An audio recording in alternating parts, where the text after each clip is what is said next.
Jadi kepada bangsa-bangsa lain pun Allah mengaruniakan pertobatan yang memimpin kepada hidup.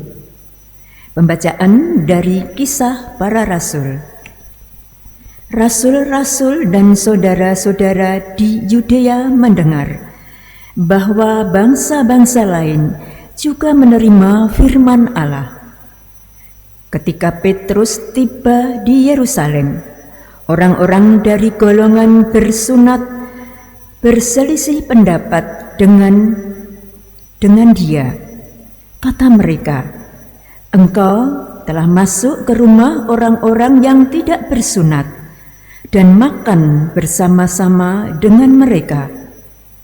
Tetapi Petrus menjelaskan segala sesuatu berturut-turut, katanya, "Ketika aku sedang berdoa di kota Yope, tiba-tiba rohku diliputi kuasa ilahi, dan aku melihat suatu penglihatan, suatu benda berbentuk kain lebar yang bergantung pada keempat sudutnya, diturunkan dari langit sampai di depanku.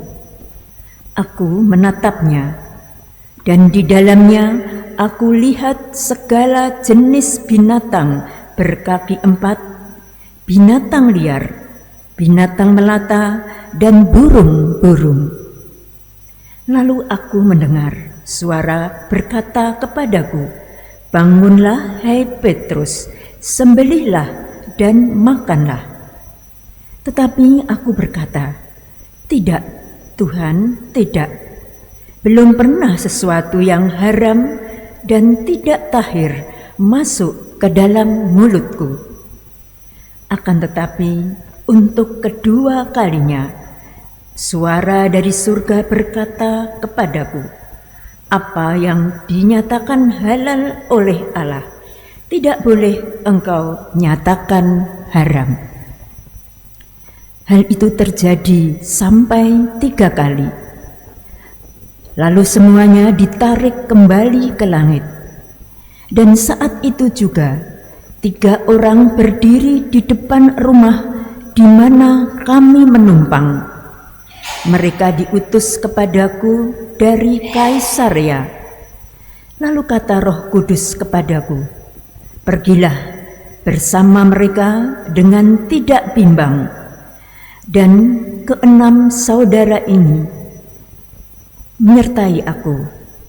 Kami masuk ke dalam rumah Kornelius, perwira Romawi itu, dan ia menceritakan kepada kami bagaimana ia melihat seorang malaikat berdiri di depan rumahnya dan berkata kepadanya, 'Suruhlah orang ke Yope untuk menjemput Simon yang disebut Petrus. Ia akan menyampaikan suatu berita kepada kamu yang akan mendatangkan keselamatan bagimu dan bagi seluruh isi rumahmu.' Dan ketika aku melihat mulai berbicara, turunlah Roh Kudus ke atas mereka, sama seperti dahulu ke atas kita. Maka teringatlah aku akan perkataan Tuhan, 'Yohanes membaptis dengan air, tetapi kamu akan dibaptis dengan Roh Kudus.' Jadi jika Allah memberikan kurnia-Nya kepada mereka sama seperti kepada kita, pada waktu kita mulai percaya kepada Yesus Kristus, bagaimanakah mungkin aku mencegah dia?" Ketika mendengar hal itu, mereka menjadi tenang, lalu memuliakan Allah. Katanya, "Jadi kepada bangsa-bangsa lain pun Allah mengaruniakan pertobatan yang memimpin kepada hidup." Demikianlah sabda Tuhan. Tuhan bersamamu. Inilah Injil suci menurut Yohanes.